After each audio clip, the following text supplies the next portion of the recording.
How's everyone doing? Yeah, good? Awesome. I thought Catherine's section this morning talking about transparency, autonomy, and recognition was so spot on. What we're going to talk about today is how do you get ahead of what looks like might be a second round of impending focus on wage increase and the attrition that might follow that. So we'll talk about some of the strategies, but I'm joined today by Kumari, a friend and a fellow advocate around how do you create a sense of belonging in an organization, VP of Belonging and Diversity at Workday. Kumari, tell them what's in store for our time together. Yeah, so excited about the opportunity to share, Jeff, and thank you for the invite. What we're going to focus on today is how are we prioritizing, supporting, recognizing, and retaining your talent beyond just compensation. So things like belonging, things like human and capital management, and then also things about like career equity. So we're going to focus on some of that today. So Jeff, talk to us a little bit about what you're seeing in the Achievers Workforce Institute. Yeah, so the data I referenced saying that there's a void coming up is coming from the most recent research that Achievers Workforce Institute did. AWI is kind of the research arm of Achievers, and they do three things. They look at kind of commercial models like recognition frequency against attrition or productivity metrics. They also look at frameworks, so they created the belonging framework. But the one that I is really appropriate for today is they do longitudinal research, and one of the things they've done is the workforce trend. So how are people feeling, and in particular, how are they feeling about staying at an organization? And so the most recent research, the report will go out next week, is that the number of people that are looking to job hunt is in 2024 is going up by 10%. And for the first time, certainly before we started doing the research, which was about 5 years ago, the number one thing is wage, which is interesting. And it's not a super shocker, right? Because Maslow's hierarchy of needs, mortgages have gone up, rent's gone up, fuel's gone up. And so that's becoming a lot more important to folks. So there's this like real pressure around, how do we solve for wage when most organizations are actually looking to reduce wage increase this year? In fact, the research we've seen from a variety of organizations, World at Work, SHRM, are saying that on average in the US, employers are looking at wage increases of about 3.9% in 2024. That compares to 4.4% last year. So a 0.5% less increase in wage inflation, and employees are saying a demand for more. And so that's worrisome, but on the opposite side, more research is coming out to help understand this concept of emotional salary, or the idea of what are the things that cause people to stay beyond just wage. What are those things that actually create a sense of belonging? And the research shows that individuals, 2/3 of individuals reported that if I felt supported and connected at an organization, I would take that over a 30% increase in wage. So I would stay at an organization I'm supported and connected at over going somewhere else where I could have a 30% increase in wage and not feel that. So call that almost a culture premium, if you will. And in particular for individuals from different research we did around belonging, individuals that report a sense of belonging at an organization, they're 2 times more likely to say that I feel like I will have a career at this organization. And that's the difference between I work at an organization versus I'm connected and I have a career organization. So creating a sense of belonging is ultimately what helps create that stickiness and offset the lure of wage. You've done a ton of work around this, care passionately about how you're driving that at Workday. Maybe share some of the things that you all are working on that we could learn from. Yeah, I can. And so part of what drew me to Workday was that what you just described, that culture of belonging. I had not really heard many organizations leaning into belonging in that way. And so it was important to me when I was looking for a new opportunity to find a culture of a company that embraced that. So that was important.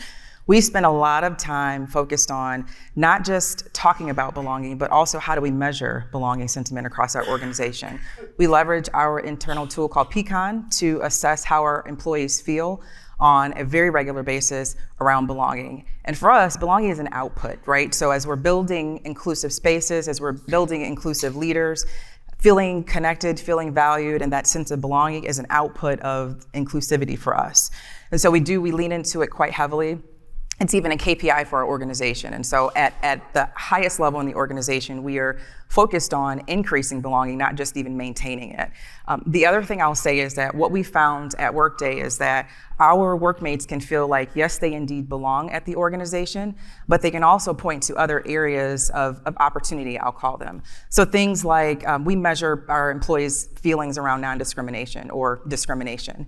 And so our workmates can say, yep, I feel like I belong, I feel connected, I feel like I want to be here, but yet there's something about this feeling of discrimination, or this feeling of, I call it probably an indication of our talent practices or inequity in our talent practices.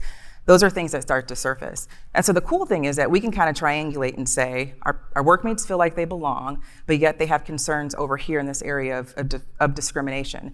And so it has pointed us to doing a lot of work to ensure the equity of our talent practices. And so we're on a really laser-focused journey this year to ensure that there's equity across all of our practices. Most organizations heavily lean into representation, which means they heavily lean into the talent acquisition side of things. But there is so much opportunity when you look across your calibration, your performance reviews, are you having one-on-ones consistently with your employees? All of those things tie into how your employees feel about the equity of your talent practices. And so we connect that to belonging because, again, we want to make sure that, yes, you feel like you belong at the organization, and you also feel like you're being treated equitably. Mm-hmm. I love that systemizing or measuring that belonging. Ultimately, organizations, I think, that have frameworks in place for whatever you think is most important. In this case, it's like, what are the things that drive belonging? And then measuring on it in a frequent way is actually what drives behavior. So it's the difference between really checking to see where you are versus gathering data to actually drive decisions and coach on behaviors. One of the areas that came out earlier today in Catherine's section, an area you're focused heavily on around thinking equity, is like career equity. How do you create that environment where people feel that? It's interesting, Catherine saying earlier from Coca-Cola, that comment of career fulfillment versus career growth, which I thought was really interesting. But it's the transparency of career development that actually creates a connection. Talk a bit about that. Yeah, and I will say we're a bit more early in our journey than probably most of your organizations. Workday grew pretty quickly, and a lot of the infrastructure around our talent practices was not yet in place. And so we've been on this multi-year journey to define what our talent philosophy is, and with that comes, again, ensuring the equity of the talent practices. Also, what comes with that is the transparency. And so one of the things that we did differently this year is, and this was the first year for us, we didn't have a history of giving out performance ratings, so to speak. So we are sharing with our workmates now what your performance rating is, along with how you're rated from a potential standpoint.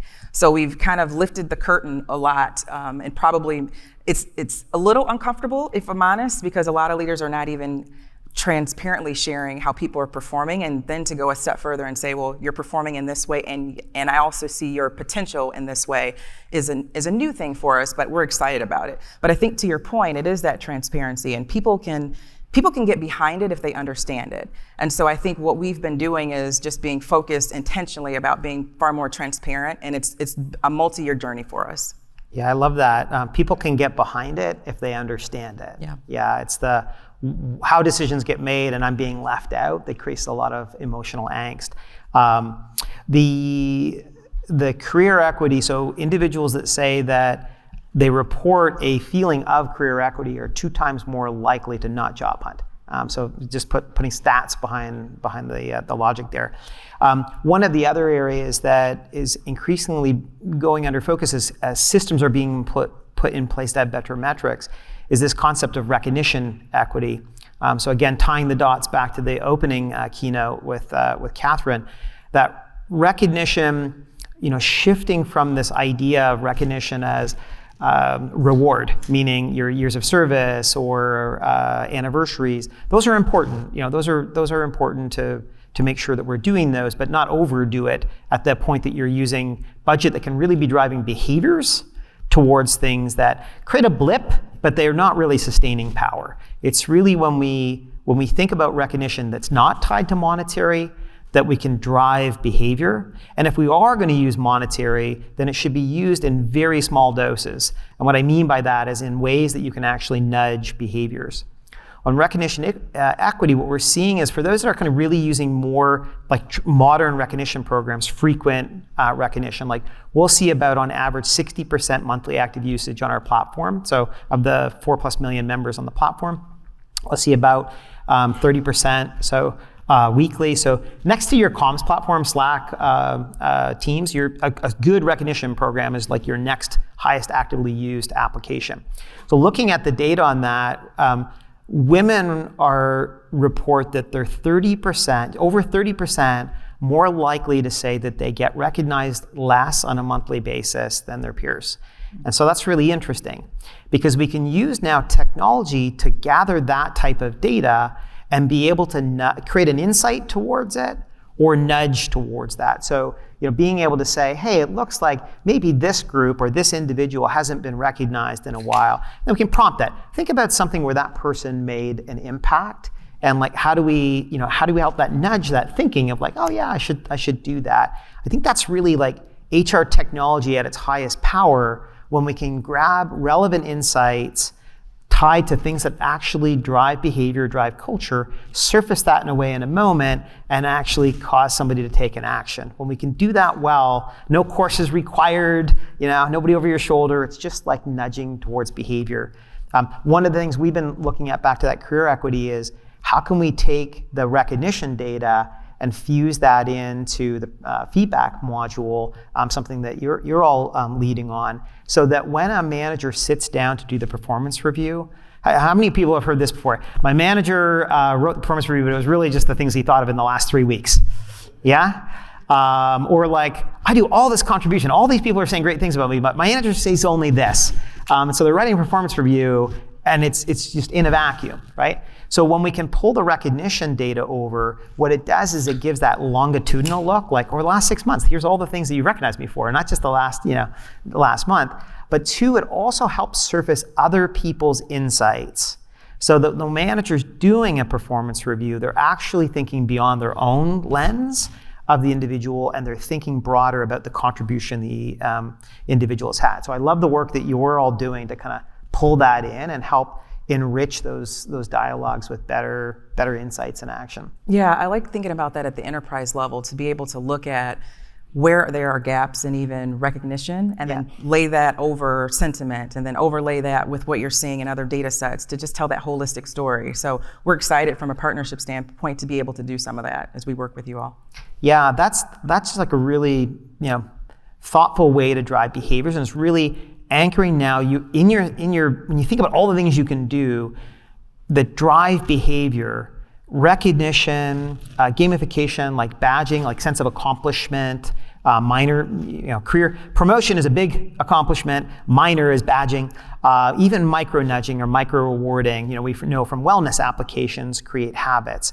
And so the more we can think about not just making the technology available, but actually creating habits or behaviors, that's really when we all get the benefit of the investment we've made. It's great to put a wellness app on or a mindfulness app, but if you don't use it, the person still feels burnt out. So the more we can think about how we bring those things together and help create habits is really how we can drive scalable impact on how people feel. One of the areas I think is really interesting, kind of pulling from that wellness idea of take, step, challenge, get micro nudge to create a habit, is what we're doing around L&D. So we're looking at, if somebody creates a development plan, it's one thing to create it, it's another thing to actually do the development plan.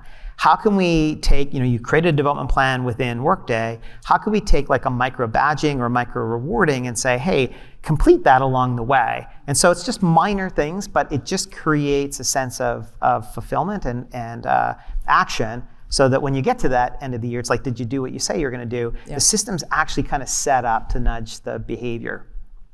Yeah. So lots to do around how we can use technology to help guide insights, surface insights, guide behavior. Ultimately, it kind of comes full circle to, we've got this period coming forward where wage will become more of a challenge again. And so it's super critical that we're all thinking about what is that belonging framework and what are we measuring, just like you've done, and then being very purposeful around how do we lean in on that so that it isn't just I'm leaving because of a 10% pay increase. Yeah. I'll add to that. I think that sometimes as DEI practitioners, we get focused on solving for the segments. And Workday, we've taken the position that we're achieving or aiming to achieve belonging for all of our workmates, not just our underrepresented groups. And so while you will see gaps probably in sentiment in some of your intersectional communities, I do want to challenge you to make sure that you're focused in your organizations for creating inclusive environments for everyone and for all of your employees and workmates to feel like they belong. Yeah, I love that. And I think there is this like measure what matters. Yeah. Right? If it really matters to you, how are you measuring it? And what are your leading indicators to know that you're on the right path? It's one of the things I found really fascinating in our conversations around what can you surface with tools like Peakon. That's perception data at whatever point you took it. So what are the things that will actually help you know are managers and employees or teams doing the things that ultimately will create that sense of, team works well together or my manager recognizes me.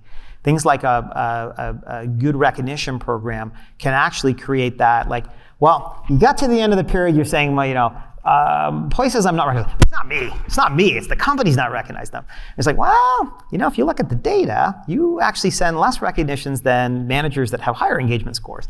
And so you can actually use that to be guiding along the way instead of waiting until the output data, the perception data to guide. That's right. Yeah. If I was to leave on 3 core things that I would want you to leave with is, one, there will be more challenge around wage at a time where most of us are feeling the opposite pressure of we have to have cost containment. So think about that concept of emotional salary. If you don't have a belonging framework, define one, because it really is helpful in aligning your people practices towards what you would deem as a sense of belonging. It's so powerful in driving engagement and lowering attrition. Number 2 is think in particular around equity around career and how do you create transparency just as you've done. It's kind of being forced upon us, but it's also being pulled upon us, just as Catherine said earlier. So what's your process for career equity and thinking about that? Historically, I mentioned wage became number 1 this year. Last year, career progression was number 2. Gen Z in particular, they have a much higher pace on that, but career progression in particular, number 2. So what's your thoughts around making it transparent, not just creating familiar, but actually helping people understand the process behind career progression? And the last would be, think about using recognition strategically. Yes, it's important to have reward strategies and recognize key moments, but in particular, how are you thinking about the behavior driver tools you have in your organization and then guiding them towards your people practices to really make an impact? Yeah. I'll only add 2 things. One is measure what matters. Measure matters, I think we talked about that a little bit. And then leadership accountability. I think oftentimes we're focused on the message at the top of our organizations and making sure that our executives are aware of what we're trying to drive, and it just doesn't permeate the layers in the middle. And so being really intentional about how do you drive accountability with your leaders in the middle of the organization so that they can carry the work forward. Most of your employees' experience is shaped by your middle managers, period. It's not shaped by the executives. And so if you can focus on the equity of your talent practices and the importance of that message to your middle management, the importance of ensuring that recognition is managed equitably across your teams, that'll get you a long way. 100%. We can see the programs that have the highest active usage, and then when we look at their engagement data, have the highest impact on engagement. You can tell because it's the executive team that are setting the tone for the organization. And they're the ones that look the most on a frequent basis, kind of by department, what's the data telling them about the best practices. So it starts at the top, but I agree, it's that middle management. You really have to create consistency of execution there. If you're interested in the concept of emotional salary and in particular tactics around how do you lean in on that, there's a workshop later today that Caitlin Nobles is running from the Achievers Workforce Institute. So it'll help you come away with kind of real strategies around how can you lean in that and create a strategy. As always, I love spending time with you, both because you share the same passion around how do you create belonging at scale, and in particular organizations figuring out how do we bring data and insights together to guide and nudge better behaviors. Absolutely. Thank you. Awesome. Thanks, everyone. Have a good day.